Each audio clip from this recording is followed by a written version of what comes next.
In this video, we will show you how to repurpose an old antenna to work with your digital TV. We will also show you a very cheap but effective antenna you can make in your kitchen for less than $5. You will also learn the biggest mistake that numerous cord cutters commit when connecting a TV antenna and scanning for channels. This mistake will prevent you from connecting with all of the channels in your broadcast area. We will also show you how to find all the channels available in your zip code. I came across this rabbit ears antenna in my basement and was wondering how well they would work in the age of digital TV.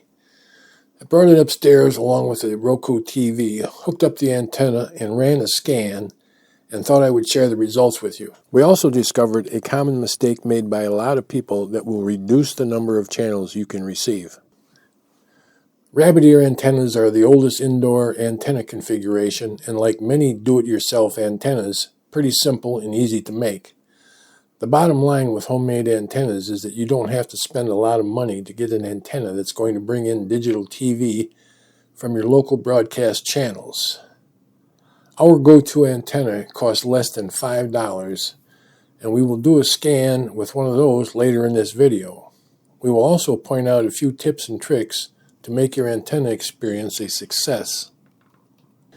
First off, we're located between 40 and 45 miles as the crow flies from the Madison broadcast towers. There are 34 channels available according to the channel map provided by Channel Master. A link to their map is in the description below so you can find out how many channels are available to you. The first scan is done in the middle of the building. The antenna is at its smallest configuration and sitting on a table in front of the TV, as you can see in the picture. This scan only found 10 channels. Viewing the channels shows that the reception isn't as strong as it should be, which causes the picture to break up and pixelate. For the second scan, we extended the ears of the antenna. We held it closer to the outside wall, but we were limited by the length of the antenna cable. As you can see, we were able to pick up 21 channels this time, twice as many as before. We did two things different. We increased the reception area of the antenna by extending the ears to their maximum length, and we changed the location of the antenna by holding it in a different position. Even though we moved at a distance of 3 feet, you can also see that the image is not pixelating like it was when the antenna was in its smallest footprint and positioned in front of the TV in the middle of the room. So we know we can do better. Shortly after TV broadcast channels went digital in 2009, we made an antenna by attaching aluminum foil to a pizza box cover. A link to that video is in the description. Even though it is kind of ugly, it is still being used because it works so well. We're going to use that same antenna and we're going to scan like we did before with the antenna sitting next to the TV, and we'll see how many channels we get. Just like the rabbit ears, we only picked up 9 channels, which tells us the position of the antenna is poor. We moved the antenna about a foot and changed its orientation. Otherwise, we're still in the middle of the room and scanning again. We only managed to pick up 4 more channels.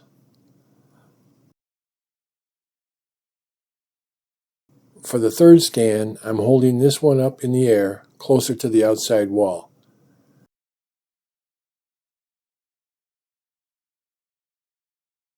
Now we're able to pull in 30 channels, but we're still missing 4, and those were the Channel 3 stations.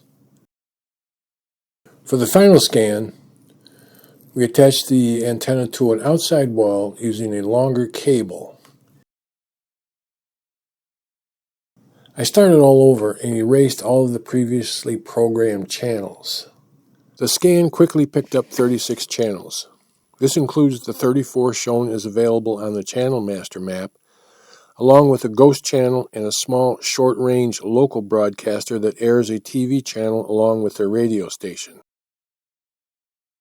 6 sub-channels under Channel 3, 6 under Channel 15, 4 under 21, 6 under Channel 27, 6 under Channel 47, and 8 under 57.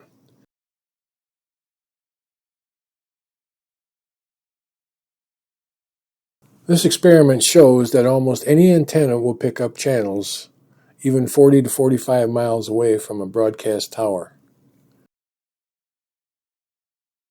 You can even put a paper clip in the antenna hole, and as long as you're holding on to it, you still will be able to pick up one or two channels.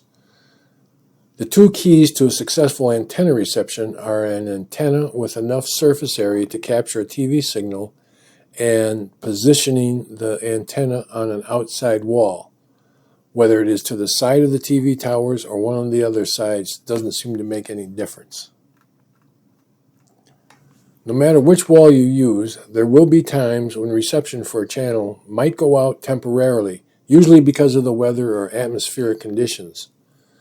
All the other channels will come in, but the one you're watching goes out. You can usually fix this by moving the antenna a few inches one way or another until the picture returns.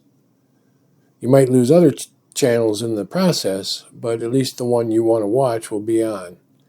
And it usually clears up by the next day once the weather changes. The aluminum foil antenna does the job, and it costs less than $5. We have a video on how to make one. Links are in the description. To find out how many channels you can expect to receive in your area, there are a couple of different maps that you can use. The first one is the one put out by Channel Master. They sell antennas, of course. Go to their website. The link is in the description below. Scroll all the way to the bottom of the page, or the front page, and click on the TV antenna map and signal information by state link. That'll take you to a page with all the states in the United States listed there. Go to your state, click on it, and you'll come to another page with all the cities and towns in your state listed alphabetically. Find the one that you live in, click on that, and that will take you to a map that shows where the towers are located. On the right will be a listing of all the main channels and their sub-channels available in your location. This is not a real accurate power rating. According to the information listed here, the signal is too weak to provide a signal in our location, which simply isn't true. If you go to the FCC map, type in the same zip code, a channel map will appear on the left along with the signal strength. This one is a little more accurate and shows that the signal strength is moderate in our zip code as opposed to no signal on the Channel Master map. In some cases, if you live between two metropolitan areas with broadcast towers, such as anywhere in between Madison and Milwaukee, if you get halfway between Madison and Milwaukee, you can pick up everything from Madison and pick up every channel from Milwaukee. Using the Channel Master map, go to Wisconsin, then Johnson Creek. On the right is a list of 90 available channels in these two markets. Obviously, there are duplicates such as the networks, but there is a lot of diversity too. So it all depends on where you live. You can get an idea with these maps of what to expect channel-wise. Feel free to leave a comment on your experience, and thanks for watching.